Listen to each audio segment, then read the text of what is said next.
Hi, I'm Wendy Turner, Executive Director of Michigan Public. You might have heard that public media is under threat. You're not wrong. But I come to tell you that your voice has power. Visit protectmypublicmedia.org, contact your lawmakers, and take a stand today. Hey, Mercedes here. We're back with a brand new season of the Dish podcast, and we're kicking things off with a Michigan favorite, Pączki. We'll take you inside a popular Hamtramck bakery to see what it takes to make thousands of these rich, jelly donuts ahead of Fat Tuesday. And we'll talk to a food writer about why this Polish tradition is so beloved and how the Pączki keep evolving. Pączki goes way back in Polish history. The tradition of Pączki is that it was to use up the fat from the pre-Lenten season. So it is very Catholic related. That's journalist Micki Maynard. She's editor of the Culinary Woman Newsletter on Substack and has written extensively on the history and trends around the Pączek. That's singular for Pączki. I met up with Micki at an Ann Arbor corner store, Washtenaw Dairy. They sell ice cream, cheese, donuts, and yes, Pączki. It's basically a jelly donut. What's happening lately is that we're going wild with the fillings, but a basic set of Pączki would have fillings like prune or strawberry or cream or blueberry, just kind of what you'd get in an everyday donut. People lining up at 4 a.m. to get their hands on these pastries? What do you think it is about Pączki that inspires such devotion? Well, we've been through winter, we've been through the big holidays, there's a space between Pączki Day and then Easter. So I think people are getting that last treat in before Lent and also kind of time to wind down until the spring holidays dial up.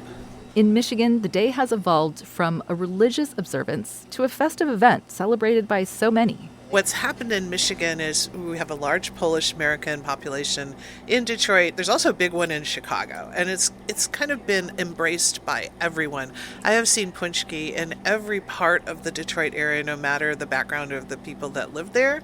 Something gets popular around the Detroit area, it starts to spread to Ann Arbor, to Kalamazoo, to Grand Rapids, and pretty soon the whole state is celebrating. And it's just something that we can all enjoy. I mean, one Pączki is not going to hurt you.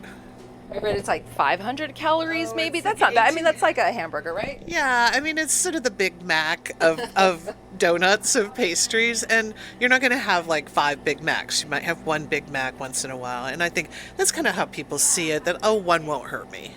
All right, so what makes Pączki different than a regular jelly-filled donut? Like you just said, it's a jelly-filled donut, but what makes Pączki different? I don't think there's anything that really makes it different. It's really just a yeasted donut fried, and then you take the little filler and you insert whatever cream that you want or filling that you want inside. It's just the sort of the festiveness and the fact that because it's become such a big deal that you have to order them in advance, and like you were saying, people will line up for hours to get into some of the more popular bakeries. It's just a kind of a festive thing.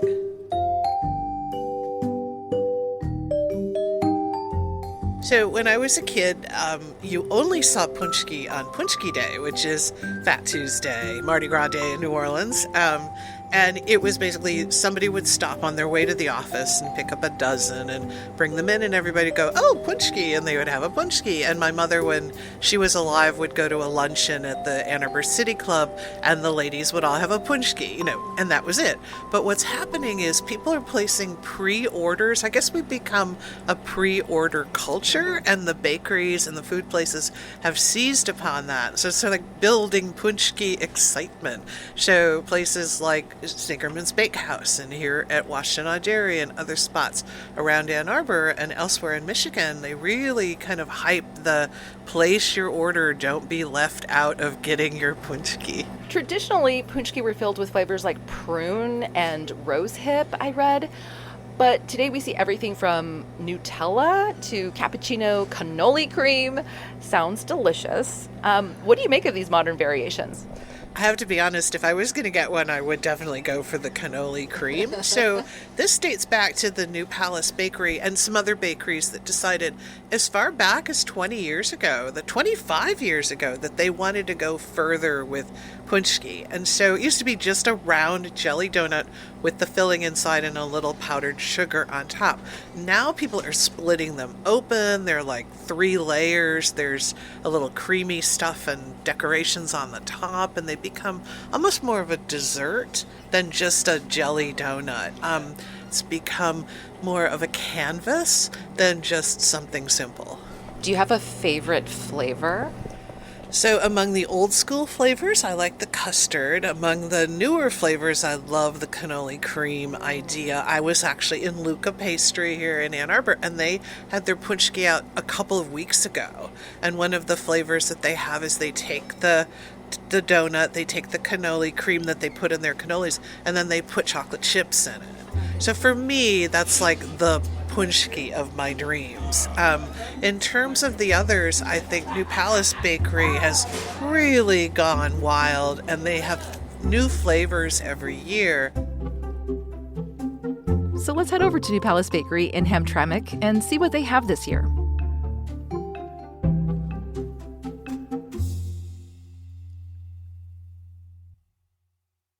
Before you even walk in, the storefront display entices passerbys with an assortment of pastries, pies, and rows of pączki. As I walk in the front door, the sweet smell of donuts instantly puts a smile on my face. I feel like a kid drooling at the sight of all these pączki. In Poland, Pączki Day is actually the Thursday before Lent begins. That's Suzy Ognanovich. She's married into the family that owns New Palace Bakery, also known as Pączki Headquarters. And I guess the good thing about that is you have more days to finish up your box before Lent, right? Suzy shows me around the shop. These are the traditional ones on this side. We have raspberry. The raspberry is glazed. And custard has the powdered sugar. Apple, blueberry, strawberry, and lemon all have powdered sugar as well. And then we have our specialty, which the one on the far end is the Cookski. That's the new one, the cookie buttercream. We have, traditional buttercream next to it, and the orange creamski, which is the orange flavored buttercream. Can you tell me a little bit about the history of this place and your family? The bakery was opened in 1908. Our family has had the bakery for a little over 50 years. I've been here for over 30 years and working, and actually for Pączki Day, everybody's Polish. Everybody can partake into it. That's right. Suzy, can you take us through what Pączki Day is like for you and your team? When do you start preparing? Well, we start preparing probably in January, February timeframe. We have to order all the ingredients and kind of get a schedule together and round up all our friends and family that kindly help us each year. But it's fun. It's kind of like a family reunion and friend reunion with, well, our friends are our family, our customers are our family, and we all kind of get together and everybody helps us out. So we're able to, have all the customers partake in the tradition every year. How many Pączki do you expect to make and sell this year? Well, we make Pączki daily all year round. This week, for Pączki week, we make a little bit more each day because as it gets closer to Pączki Day, it gets busier. And we just are baking around the clock to try to meet the demand. What makes a true traditional Pączki different from a regular filled donut? Yeah. Well, the texture is a little bit more spongier texture, and it's made with a little bit richer ingredients. It's an old-fashioned recipe that's made, for generations, and we like to use that recipe throughout. What are the most popular flavors? The traditional, like the old-fashioned original, would probably be the prune, but the most popular are raspberry and custard. On Fat Tuesday, the doors at New Palace Bakery open at 3 a.m. and close as late as 8 p.m. Suzy says some of her bakers have been coming each year to help out on this day for nearly 40 years. Pączki Day is a tradition. It's the day before Lent begins, and it's just a time where we have a lot of customers that come in. They enjoy being, especially in Hamtramck, it's the atmosphere. It's everybody gets together, and it's just the whole feeling of it. And then, of course, enjoying the Pączki before Lent, before Easter. How many will you have before Easter? Well, we have to have quality control, so we all have to try them here and there, right? But I have enough. I have enough. I know that the price of eggs have just gone way up, and I know it's affected a lot of establishments and restaurants and diners. How has that affected you, the price of eggs? Well, of course, the price of everything affects all businesses. The eggs are a big part of it, especially in a bakery, because it's part of the ingredients in Pączki and other baked goods that we have. But we try to do our best to keep the prices as low as we can for the customers, especially when it comes to Pączki and Pączki Day, just because it's a tradition and we want everybody to be able to, have some of that special memory each year. 2 red, 3, 1 custard? Yeah. Are there people that have come year after year that you know just because they come on Pączki Day? Oh yes, they come year after year, and then we see their kids growing, and then they have grandkids that come in, and that's the whole special part of it, I think, I just talked to a young guy who his dad would come and get him, and now it's the first time that he's coming. That's really sweet. Well, we had somebody call in, and she wants to come on Tuesday, and she just had a little baby, and she said, well, I'm bringing my baby. So we said, okay, that'll be great, So she said they have to start from the tradition the first year right away. I mean, you got to get the babies on the Pączki right away. Yes. Did you want to do any other flavors or just the raspberry? More customers start rolling in, so I thank Suzy and make my way to a couple checking out the vast selection of baked goods. I think we'll get 1 Russian rye. What's on this one? Blueberry, strawberry, 3 lemon, Okay. 2 strawberry. In addition to the donuts, the bakery is stocked with breads, cakes, cookies, pies, and pastries. 2 apple, 2 blueberry. Some people, like John Lancier from Sunbury, Ontario, drive from hours away just to get their favorite Pączki and more. You know what? My aunt came here in 1939. Every time we're in Detroit, we try and come here, but we never get a chance. So finally got a chance to come. So you got to get your dozen. Well, dozen is, I'm not finished ordering. I'm coming here.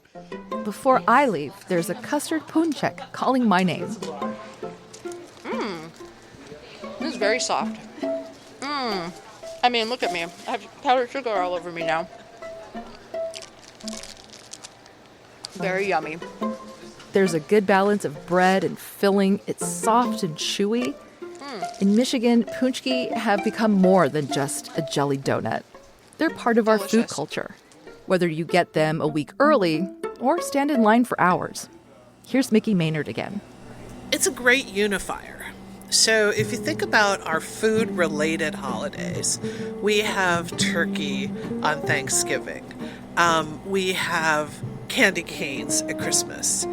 Not everybody's Catholic, and there are a lot of people who aren't Catholic who love Pączki, but it's kind of the food tradition of Michigan on the day before Ash Wednesday. It doesn't matter what your background is, everybody loves a donut.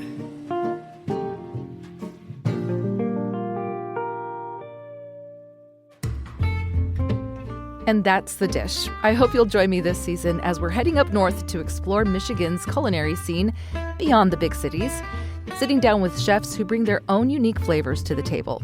Plus, we're serving up something new, Side Dishes, a series of extra episodes from fellow Michigan Public journalists, serving up food stories from around the state. Today's episode was produced and mixed by me, Mercedes Mejia. It was edited by Laura Weber Davis with additional editing by Ronia Cabansag. Music from Blue Dot Sessions. If you enjoy this podcast, make sure to subscribe wherever you get your podcasts and leave us a review. It really helps more food lovers find the show. You can also follow us on Instagram and TikTok for behind-the-scenes content and updates. You can find us at Michigan Public. Thanks for listening, and we'll see you next time.